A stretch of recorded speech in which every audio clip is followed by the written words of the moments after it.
Obviously, Don Hambrick does not need much introduction. He is even Pew University professor and the Smeal Chaired Professor of Management at the Smeal College of Business Administration at Penn State. He is also Bronfman Professor Emeritus at the Graduate School of Business at Columbia. He holds a bachelor degree from the University of Colorado, an MBA from Harvard, and a PhD from Penn State. Don served as president of the Academy of Management, 1992, 1993, and as dean of the Fellows of the Academy from 2008 to 2011. Among his many awards are the two highest lifetime achievement awards of the Academy of Management, the Distinguished Scholar Award and the Distinguished Educator Award. Now, Don is the perfect person to talk about impact because he has had and continues having tremendous impact. He is if not the founding father of the field of strategic leadership research. His paper from 1984, co-authored with Phyllis Mason on upper echelons, the organization as a reflection of its top managers, is largely seen as the big bang of strategic leadership research. Don authored more than 130 articles on strategy formulation and implementation, executive psychology, staffing and incentive, top management teams, and corporate governance. He has translated his insights into various books and practitioner-oriented articles, and he is an active consultant and instructor for executive. Last but not least, Don, you've had a lasting impact on his students, on your students and us as a community, including as PhD advisor and mentor. Importantly, Don, your legacy lives on, not just through your insights and your words for that matter, but also through who you are, your wisdom and humility and style. They have shaped who we are as a community, the questions we ask, and how we interact. Don, we are excited to having the opportunity to being with you today. Before we begin, thank you all so much for your inspiring questions you submitted as part of your registration. After about 25 pre-organized minutes, Don will address a series of your sent-in questions. And finally, we have also reserved some time for ad hoc Q&A. Please use the Zoom chat, which you find below in your screen, to raise any questions that cross your mind. I will open your microphone so you can ask your question yourselves personally. Please note, we are recording this webinar and we will upload it on the SMS website. So first of all, Don, congrats to this wonderful award. You've certainly received your share of nice awards over the time. How does this one feel? What makes it special? Well, thank you for the wonderful introduction, Andy. And yes, this is I'm deeply honored by this award. CK Prahalad was a towering figure in our field who perfectly exemplified the importance of spanning academics and practice. So the namesake is precious for all of us. And additionally, all the former recipients of this award are ultimate role models for all of us, myself included. So I feel that I'm in a very, very nice company. And I also wanted to say thank you to my many collaborators over the years who've helped make this happen, including my colleagues at Columbia and Penn State. So it's a wonderful feeling, and I'm gratified by the nice turnout today. Well, thank you so much, and congratulations again. Now, one of the motivations for today was something you described as no impact blues. What do you mean by that? Did you ever experience it? Absolutely. Yeah, I think everybody, every human being, every adult wants to be significant. And academics perhaps feel this need acutely because we have pursued the life of the mind and therefore can easily recede from feeling like we're having much significance. And so I think about this almost day in and day out, and have for my whole career. And sometimes I get the blues and sometimes I'm feeling better. To put it in perspective, though, for everybody, I need to go back to when I started my career. Mm-hmm. I was a brand new assistant professor and Michael Porter's book came out, his first book. And he, by the way, I was a rookie assistant professor. He was also an assistant professor who had just started his career 2 years before me, but he was already a rock star. And whenever I would go into an executive's office, Michael Porter's book would be on the corner of the desk or on the coffee table, or the executive would be waving it at me, telling me that this is the sort of thing that you business school professors should be doing. And so that was my start. And it was, of course, both inspiring and intimidating. On the one hand, it was an example of what might be possible and how we can really influence the world around us. But it was intimidating, of course, because he's Michael Porter and I'm Don Hambrick. And I'm just a mere mortal. And so, what am I going to do about this besides curl up in the fetal position? And so I resolved kind of early on to make a two-part commitment to myself. And the two parts are these. First, I committed to having as much impact as I can during my career in ways that are consistent with my talents and my passions. So I was going to have impact on my terms. Number one. Number two, I also committed to expanding my talents and passions. Our repertoires are not fixed, and we always need to be mindful of stretching ourselves beyond our comfort zones. And I will tell you, I've been way out of my comfort zone a lot of times during my career, but that's how you have added influence. And eventually it becomes somewhat more comfortable, and voila, your comfort zone has expanded. So yeah, that's been my commitment, and that's my umbrella message to everybody here today. Have impact on your terms, consistent with your values and passions and talents, but be prepared to expand those. So when you're talking about impact, that means typically we think in terms of writing business practitioner outlets, books or articles. You seem to have a broader view of impact then as scholars. Yeah, I absolutely do. I mean, so it's not just getting your book or your AMJ article on the desk of a CEO. And I'll talk more about that in a few minutes. We have an opportunity, all of us in the academy. All of us, we have an opportunity to be significant in many, many ways that leverage our comparative advantages. And these can be in research, they can be in teaching, they can be in service. And I'll start with a form of impact that we think about far less than we should, and that is the impact we have through our teaching. We lose sight of this, and it's profoundly important. And I'd like to use two personal examples to illustrate the kind of impact we might have.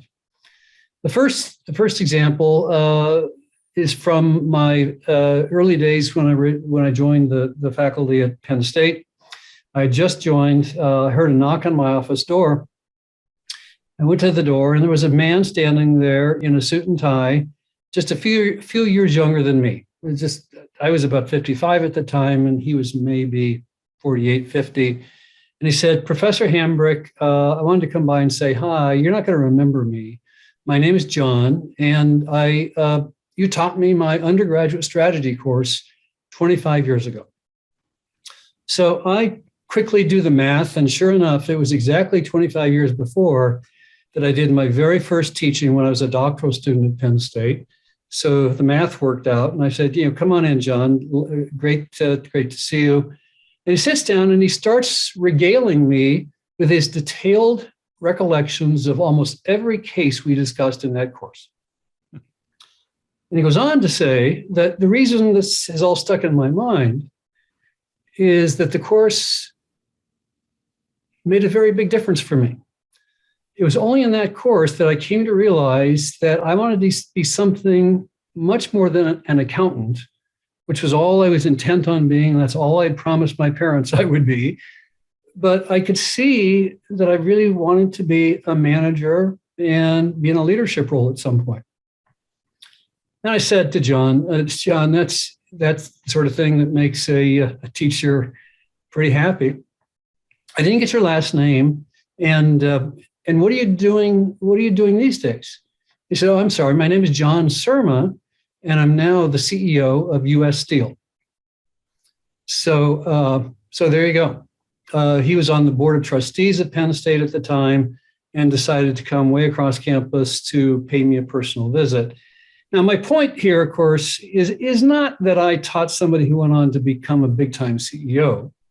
Rather, my point is that I taught somebody who sincerely claimed that the course made a big difference in the trajectory of his life and career.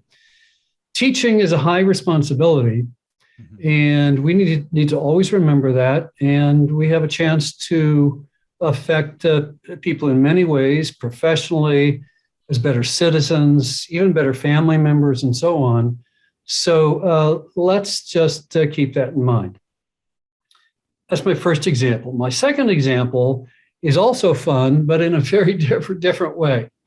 And Andy, you've heard this story. Late in my years at Columbia, I worked up a class session for my executive MBA course on executive compensation. And I worked up some cool slides with some cool frameworks. And because it was around that time that Chuck Snow and I had done some work on executive compensation, and I was working on it in other ways as well. So I had some what I thought was cool stuff to convey to students. I only used those materials, those slides, that semester.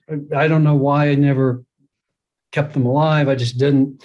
So fast forward 5 years, and it's 5 years later, and I'm now working with a corporate board to help them evaluate 3 different consulting firms to help them with their executive compensation program. And we're sitting there listening to, in sequence, 3 presentations. And one of the consultants stands up from one of the firms and starts going through their slide deck. And midway through the slide deck, I come to realize I've seen these slides before.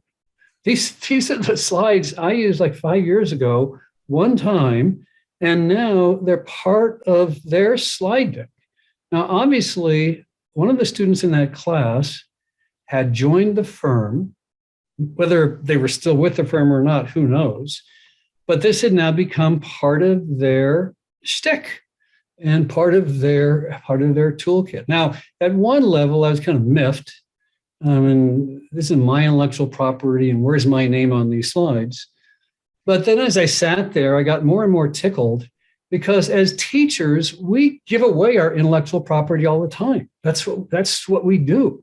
And there's a dividing line about whether what's appropriate and what's not. But anyhow, that's a cool example. It's memorable. And so the reminder here is just to think about all of the ways our instructional and teaching activities affect the world around us. I mean, of course, so these are great examples. However, our heart also burns for our research, and especially for these referee journals, ASQ, SMJ, of course, AIMJ, and so on. Now, they seem often obtuse and technical and jargony. Do you believe they can also have impact? Well, absolutely, but we have to allow for the possibility that the impact will be indirect. What do I mean by that? When we picture our SMJ article having impact, very often we sort of dream or fantasize about how the article is going to end up on the desks of a whole bunch of CEOs. They're going to savor the article and change their thinking and behaviors because of it. Or we tend to think about a congressional staff person getting hold of our ASQ paper, loving it, thinking it's profound, and inviting us to Washington to testify before Congress to share these great ideas. So those are direct impact, and that's what we dream about. And of course, that's a long shot. It's unrealistic. If we allow for indirect impact, then it's voluminous. It can be voluminous. So think about your SMJ or AMJ article being written up by your university's PR operation. It's picked up by just 2 or 3 journalists. It's picked up in turn by 2 or 3 consultants or consulting firms. And by the way, consultants are much more prepared to handle technical stuff, and they make their living by looking for what's new and fresh. And then they adopt it as part of their toolkit, their vocabulary, their analyses. And then in turn, it eventually might affect corporate practice. So we have to think about it in this indirect way. And we see lots of instances where our technical refereed papers work out exactly like that. I want to give a personal example, and then I want to talk about an example that does not involve me, but rather a dear friend. Mm-hmm. Some years ago, Jerry Sanders and I had a paper published in AMJ on CEO stock options.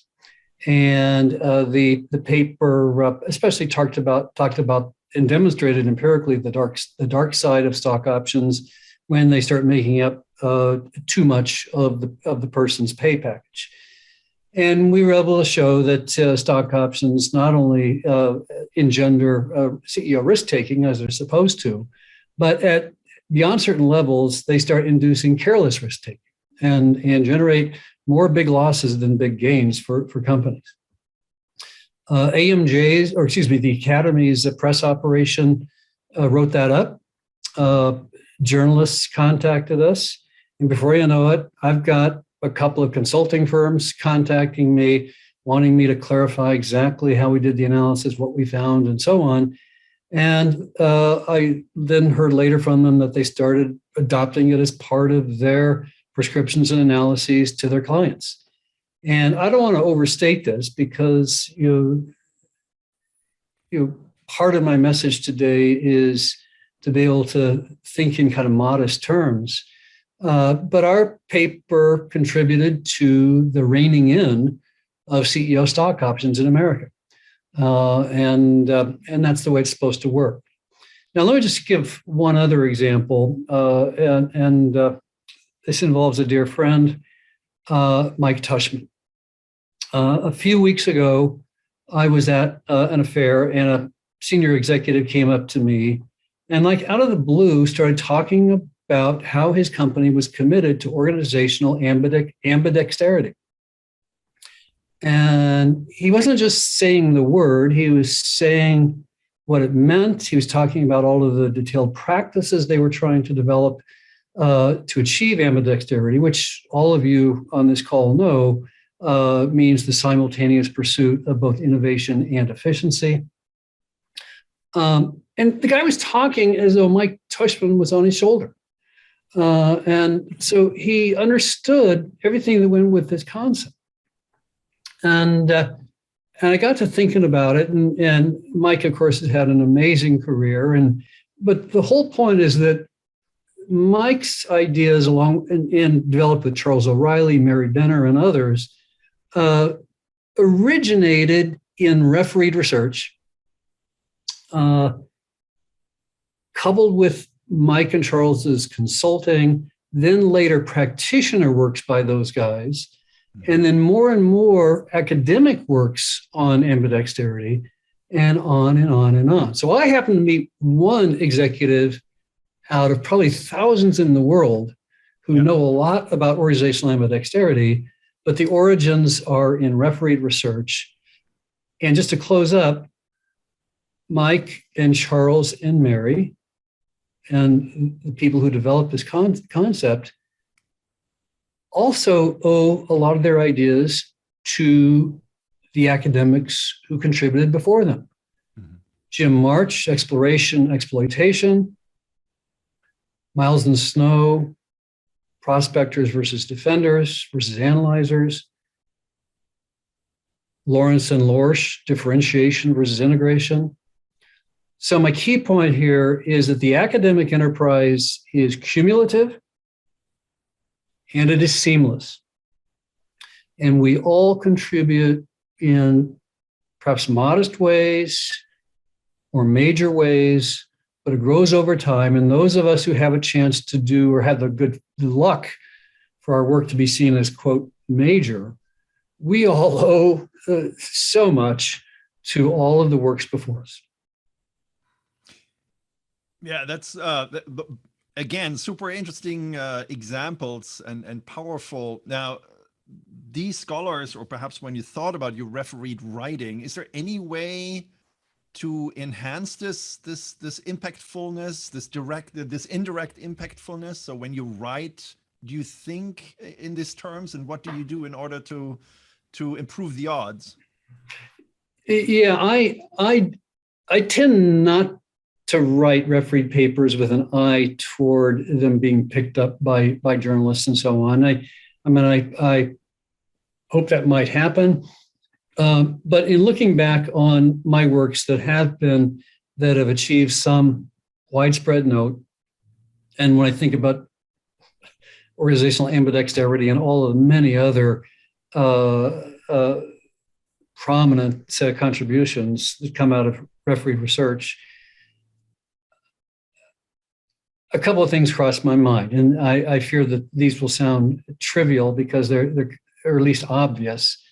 But one observation is on content, and the other is on style. On content, your dependent variable, if we think in terms of classic scientific jargon, your dependent variable has to be widely seen as important. Mm-hmm. Maybe people are interested in this outcome. And your independent variable or variables have to be seen as either novel, or the relationship between the IV and the DV have to be novel. But so there's got to be some novelty there and unexpected quality. We're all familiar with Davis's article about that's interesting and so on. But that's on the content side, and I know that that's obvious, but it's an important reminder. And then on the style side, it's really important that your paper be super clear, super engaging. Your university's PR office can't write it up unless they can comprehend it, mm-hmm. And so on. So and other academics, by the way, can't and won't necessarily put it to use if it's not cogent and engaging. So I work hard on my writing and do everything I can to achieve as much clarity as possible. Now we've been talking about ambidexterity. Now we've talked about the refereed journals. You've also been writing for practitioners. How did you do that? Yeah, I have. I'd say I don't do as much of it as I used to. I'll say that right away. I still do I do very little now. But as I look at my overall CV, which is divided between refereed and non-refereed things, I'd say about 10 or 15 over the years, 10 or 15% of all of the things I've written have targeted practitioners. So they are sometime California Management Review, Sloan Management Review, the now gone Academy of Management Executives,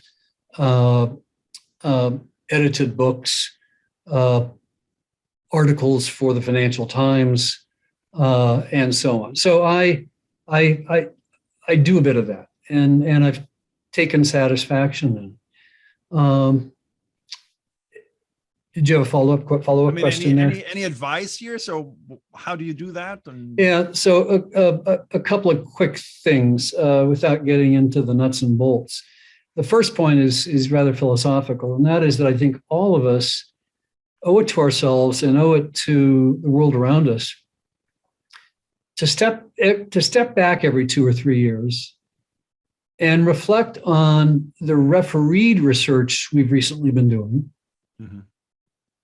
or the teaching we've been doing, and ask ourselves, what of this can I convey to practicing managers?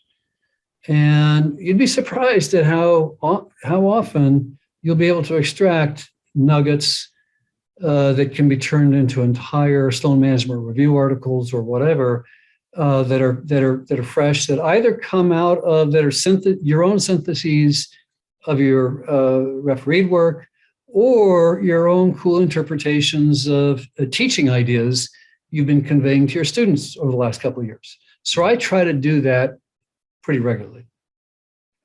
Then one other thought, and this is rather obvious, I fear, is that, of course, writing for practitioners is a distinctive skill set.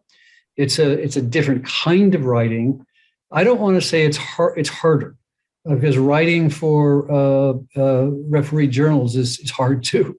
But this is a very different kind of writing where there's a big premium on examples and so on. So if you go down this path, you have to be prepared to adopt a very different style and possibly involve collaborators who are more adept at that than maybe you are. Now, you're not only ambidextrous, you're polydextrous, right? So you also engage, and that's one of the reasons why I guess the SMS decided to award you with this the CK Prahalad Award. Now, on this website, which I recommend to everyone in the audience, Don has posted some little short answers to some of very interesting questions.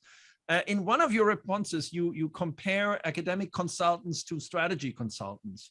And there you refer to an old adage, and that says it's a bit like the difference between teaching someone how to fish versus handing them a fish. Can you say more about that? Yeah. During my career, I've had the very good fortune to work with a number of executives and their senior teams on various issues, particularly surrounding strategy. And my favorite projects are ones that leverage my passion for teaching. And so I love to join with senior teams. It's where we all roll up our sleeves, and I share with them some frameworks, give them kind of sets of questions to ponder, explore, and so on. And it's teaching. McKinsey, on the other hand, of course, likes to come in and collect lots and lots of facts, do lots and lots of analyses, and eventually hand you a thick binder and say, so long, send us $10 million.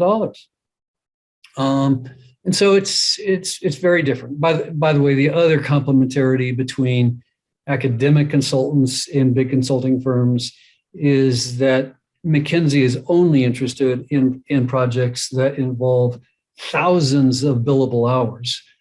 And we can only handle and really good at projects that involve dozens of hours. So we're complementary, but I'd much rather help people learn how to fish and that they can do stuff in my absence after I'm gone. Now, you've also had impact and tremendous impact as a mentor and an advisor for many, including many of us are in the of them are in the audience, and for aspiring strategy scholars.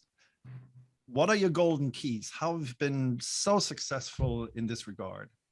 In fact, so successful that many of them tuned in today. And I'm thrilled by that fact.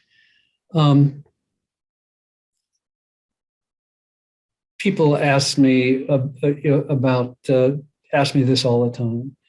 And I guess my answer is that I derive so much inspiration and insight from my students and collaborators that I feel the need to intensely reciprocate. Mm-hmm. So I take every collaboration extremely seriously, and especially when it comes to my advisees, I consider my advisees to be family members. And I view them that way, and I try to behave toward them that way, sometimes sweet, sometimes tough, but with an eye toward making sure they develop and can prosper on their own. And it, of course, engenders long-term, lifelong collaborations. So I adopt that mindset, especially with advisees, but also with my other collaborators. By the way, I'll just quickly say, I catch myself all the time talking about young colleagues, young collaborators, and so on, and I've tried to stop doing that because it's redundant or axiomatic that relative to me, everybody is young. Right? Now, there's one piece that many of us may have read.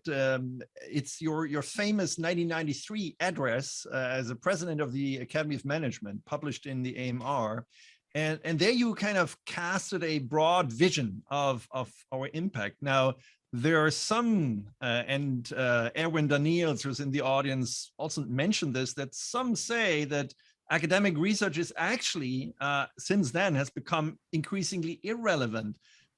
Now, what was your vision then, and which parts of your vision have materialized? Are you happy with that? Yeah, so just to clarify, my presidential address, now almost 30 years ago, was all about trying to increase the impact of the Academy of Management itself, rather than talking about the impact of academic research. Mm-hmm. As a matter of fact, one of the subtexts was that all of us are slaving away doing some pretty decent work, and the Academy of Management hasn't figured out a way to feature that or leverage it or bring even more of it about. So I was poking at the formal Academy of Management.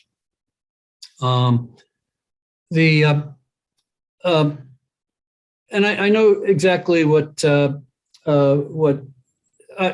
skeptics would say. I feel we've made progress. I mean, I think the Academy of Management is more relevant. The Academy of Management has a PR apparatus that helps to get word out and translate our refereed research. We're much more global. That was one of the themes of my presidential address, and so on. Would I like even more? Absolutely. I'm a glass half full, half empty kind of guy. I'm happy, but I'm never happy enough. And so we have a long way to go, but I think we're making steady strides. Thank you so much. Now, before we turn to more questions that the audience members have submitted, there's two questions that crossed my mind especially that I thought would be interesting, and one of that is, to which degree do we have to be mindful of our impact? Is there too much of a good thing? So, for instance, could it be that your work, our community's work, have contributed to a potentially dysfunctional rise in romanticism around corporate leaders? I mean, could we have too much impact? So let me address that in two ways, Andy. First, around my specific area of research, which is the study of top executives, which is yours as well. It's interesting. The entire premise of, especially upper echelons theory, but strategic leadership more broadly, is that strategic leaders are utterly human. They are quite finite. They are as flawed as the rest of us. And therefore, we do talk about the significance of leaders, but we don't glorify leaders. We talk about how they can bring great harm. They can do wondrous things. And so when I talk with executives about hubris or narcissism or the seasons of a CEO's tenure and other sorts of things, believe me, they don't feel glorified. So I push back on this issue of glorification or romanticization of executives. The other point I guess that your comment kind of triggers is broad and philosophical, and that is it is not our job as academics to do research that managers think needs to be done. It's not our job to help them solve their current problems. It's our job to assess what their problems might be, what their successors' problems might be, and what's really going on that we can shed light on. So my dear friend Andrew Pettigrew once said, we business school academics have to be careful not to think of ourselves as the lapdogs of managers. So we don't serve managers. We are distinct from managers. We can poke at managers. We can criticize them. But I wouldn't necessarily use a CEO's list of top 10 research topics to drive my agenda. So I think we have to somehow stay relevant. We have to attend to what is on the plate of managers, but we can't be utterly driven by that. Which, of course, flows into the other more overarching question. So over the past years, the position of science in society and thus its impact has also become increasingly contested. Even the esteemed Dr. Fauci has been the subject of lots of criticism. What's our role in this, like as strategic management scholars? Can we see ourselves as kind of isolated, independent from the overall evolving role of science in society? No. We have to be thinking about how science is viewed, including social science. The point you're raising, Andy, has become a source of great sadness and concern for me.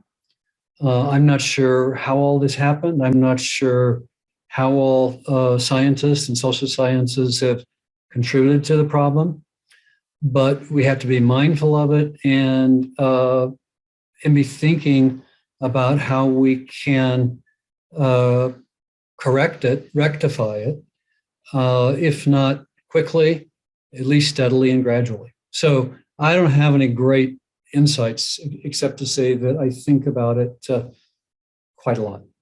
Mm-hmm.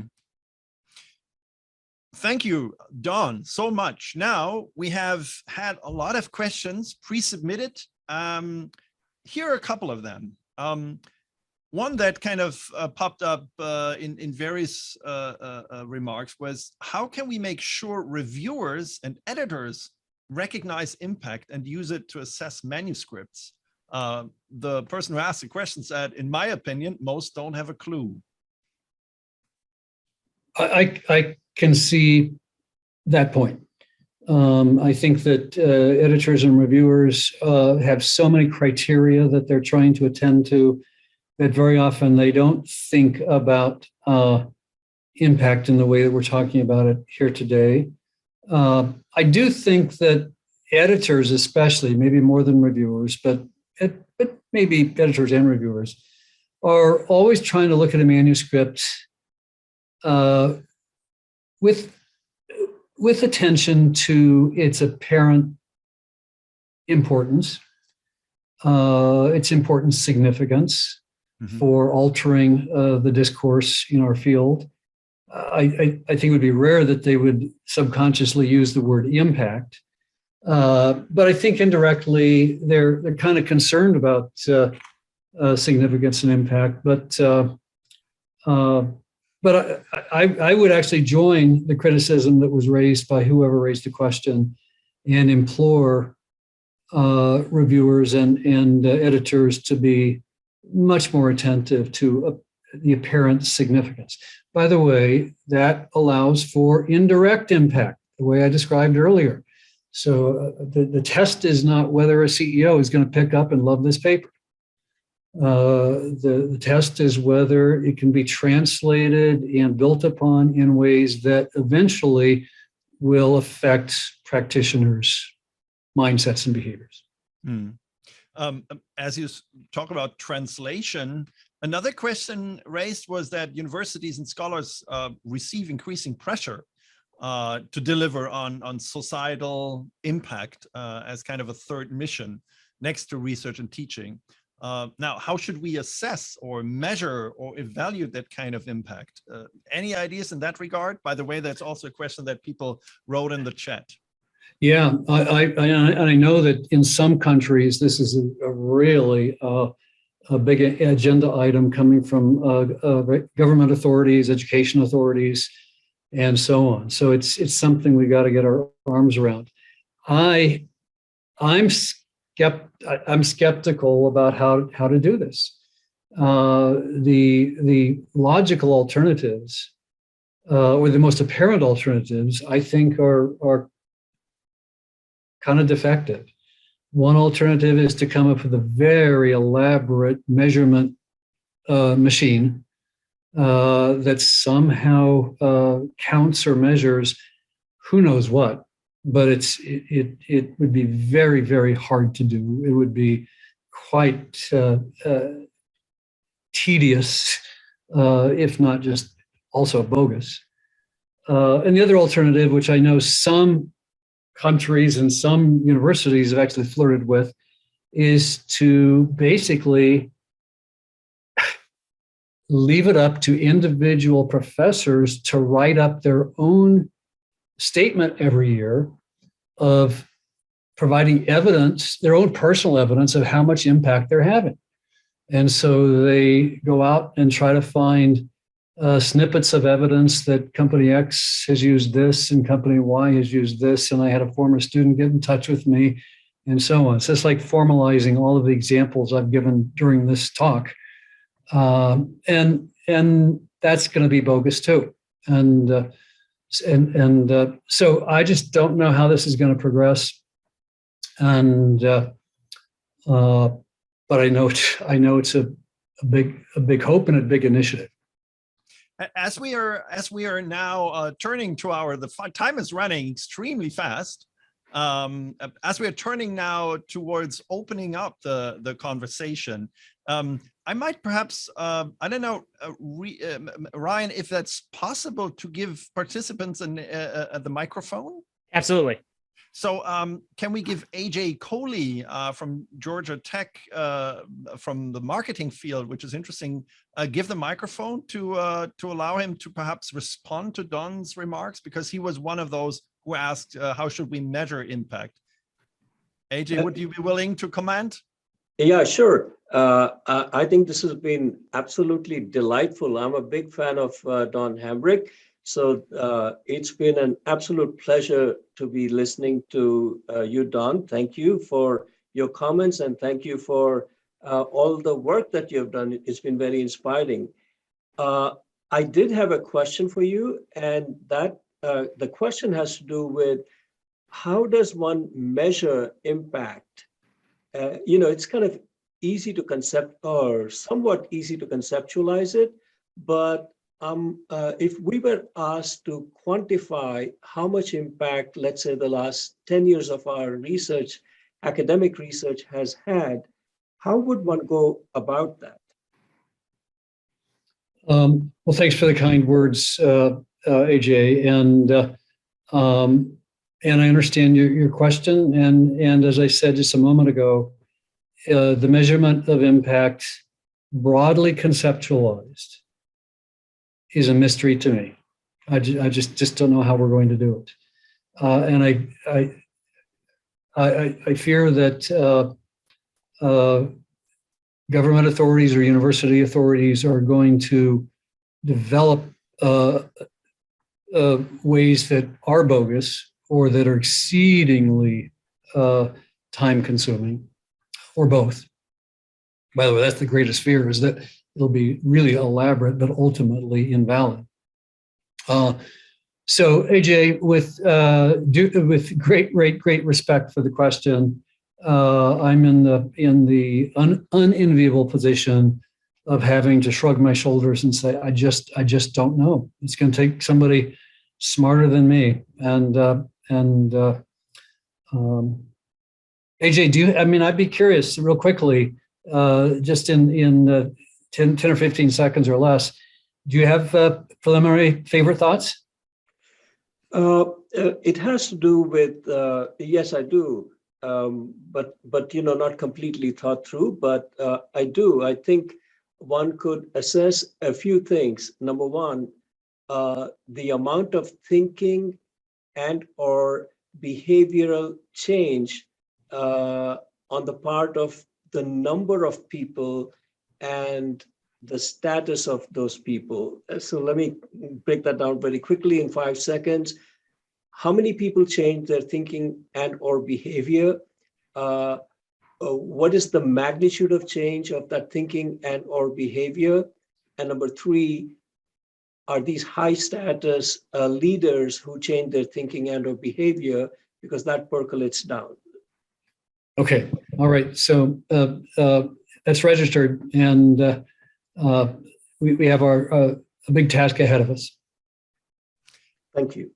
And thanks so much, AJ, for being with us. If it's okay, Ryan, could you give the word to Aaron Hill? Because Aaron, you posed a very interesting question regarding a very favorite article that I think Don said in a conversation we had is very rarely cited, about which is a letter to a newly tenured professor. Aaron, would you be ready to ask a question?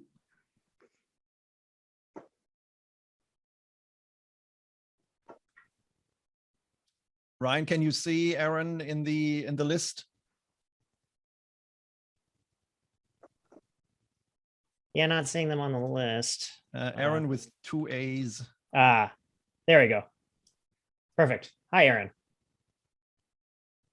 Hi, how's it going? Good.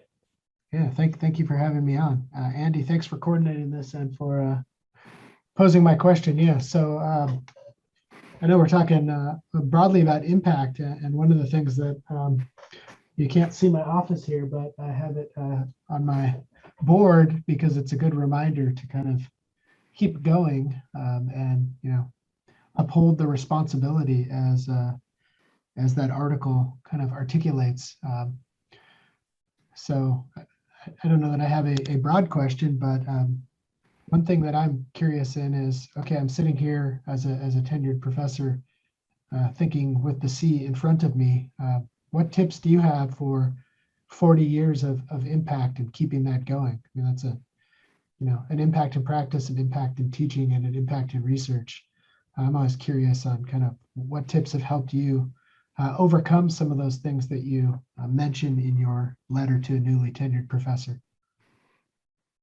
Well, thanks, Aaron. It's great to see you and have you with us. Aaron's referring to a piece I did, was titled "A Letter to a Newly Tenured Professor," and it turns out it's one of my least cited things, but it has this huge cult following. I hear from people all the time about they're savoring it and so on. I haven't heard about it being on people's office walls, Aaron. That's a new one. And I don't want to get into what I covered there, but it was about the high responsibilities we have once we get tenure. But as for your question, Aaron, about how I'm able to stick with it all this time, it's just a sheer love for this work. I mean, it's passion that drives me, and I respect the fact that sometimes people's passions change. My passions have evolved, and I do a different portfolio of things within the academic enterprise today than I did 20 years ago or 40 years ago. But I just am fortunate enough to love various facets of what we get to do. Absolutely. Thanks so much, Aaron and Don. Now there's Thank you. Two people raised questions regarding methods, and I might simply, so Marina asked a question and Akash Saharan, and I hope it's okay if I simply read those out for a matter of time. So Akash writes, what do you think about introducing new methods in the research areas of strategic management? Does it matter more to test new method or the new theory? Is there any impact of method? And Marina Fiedler says, can you talk a little bit more about methods, which will become more relevant, which less? Any thoughts on that? Well, first of all, I think there's great room for methodological contributions. So if you feel like you can develop a new method or a new twist on an existing method, go for it, and either try to feature it in a paper that addresses some practical or theoretical phenomenon where you can incorporate the method. That's great. Or you could, of course, feature it exclusively in an article for ORM, organizational research methods, or elsewhere. But yes, I tend, I'm not a methods whiz, and pretty adept at methods, and am very respectful of lots of methods. So I tend not to do methods-oriented research per se, but I have a fondness for those of you who do, and I encourage you to go for it if that's your passion, and you especially see a big contribution. Now, in terms of the other methods question, I'm not sure what's about to be hot. I'm not sure what the next methods contributions are going to be. And do you want to remind me, was it Marina's question? Marina, yeah, Marina. Yeah. What was, say it again? She said, can you talk a little bit more about methods, which will become more relevant, which less? Yeah, I don't know, Marina. I'm very sorry. So another question, and I hope it's okay that I also summarize this. I think he's with us as well, but perhaps very quickly, Tim Pollock, can you quickly summarize your question? You had a very provoking question on whether we should actually care about having impact. Thanks, Andy, since I asked you to keep that anonymous, but sure. Oh, I'm sorry. Well, hi, Don. Hey, we'll Tim. cut it out. We'll cut it out. No, that's okay. That's okay. So my question was, Andy had sent us an email saying, ask Don something provocative. So I was trying to be provocative. And I said, given that the number of people who actually have an impact are really vanishingly small. I mean, if you think about, okay, who can we name that's really had that we can say their work has had a major impact? It's really small. So I guess my question is, should we actually try to pursue impact, or should we just do what we do and then be happy and feel fortunate when luck smiles down upon us and our work does have an impact? So, I mean, is it something we can actually pursue, or should we just try to do the best work we can do? And if it has an impact, makes it out into the wider world, great. But is this something that we should really spend a ton of time trying to actively manage? Or is it not really manageable in that way? Yeah, I think it is a provocative question. It's a great question.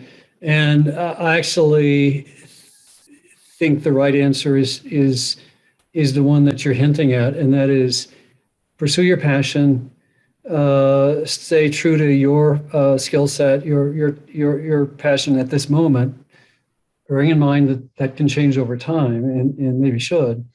And don't worry too much about impact, and especially don't agonize about direct impact. And just hope that your work in AMJ or SMJ or wherever will get noticed and picked up by Tim Pollock, Mike Tushman, and Andy König, and so on, and it all mounts. And I'll just use a a metaphor that I was thinking about in getting ready for today. And it seems trivial, but I think it's pretty important. Takes a whole lot of individual raindrops form a stream. Streams merge and become bigger streams. Streams turn into small creeks, which turn into bigger creeks, which turn into small rivers, which turn into big rivers. And all along the way, there are occasionally colossal thunderstorms that dramatically add to the flow, or can even redirect the stream. But the individual raindrops is how it all starts, and they hugely matter. So without trying to imply that any of our refereed papers are teeny tiny, they're not. They're each discrete contributions to what will eventually have a chance to become a mighty river. That's a good answer. Don, this already, as we're having like 3 minutes left, sounded almost like a concluding bigger thought. But do you have any, I mean, what do you take away from our conversation and from your preparation? What, in a nutshell, would you give us as a takeaway if we want to remember this conversation? Well, first of all, I want to say thank you again for everybody joining us, taking the time to add to the energy and sense of celebration here. But I will end up where I started, and that is be thinking about multiple forms of impact, be thinking about multiple conduits for impact, including the indirect, which is really important, and be true to yourself and your skills, your talents, your passions, but also be willing to expand those. Be willing to pull yourself out of your comfort zone. That's how you'll expand your impact. So with great thanks to Andy and everybody, I guess that's it. Well, thank you so much to everyone. And Don, thanks so much. And thanks to the Strategic Management Society, to Ryan and everyone. Just before we close, speaking of you as an audience, we kindly invite you to the next award winner webinar. So please join Mike Farah, who will interview this year's winner of the SMS Emerging Scholar Award, Professor Jonathan Bundy from Arizona. And so tune in on Tuesday, November 9th at 10 a.m. EST, and you find the registration link in the chat. I just posted in the chat. Don, it's been a great honor, and thank you all so much. And well, we hope we see each other very soon in a personal conference. Let's make sure to have a beer someday. All the best. Bye, everybody.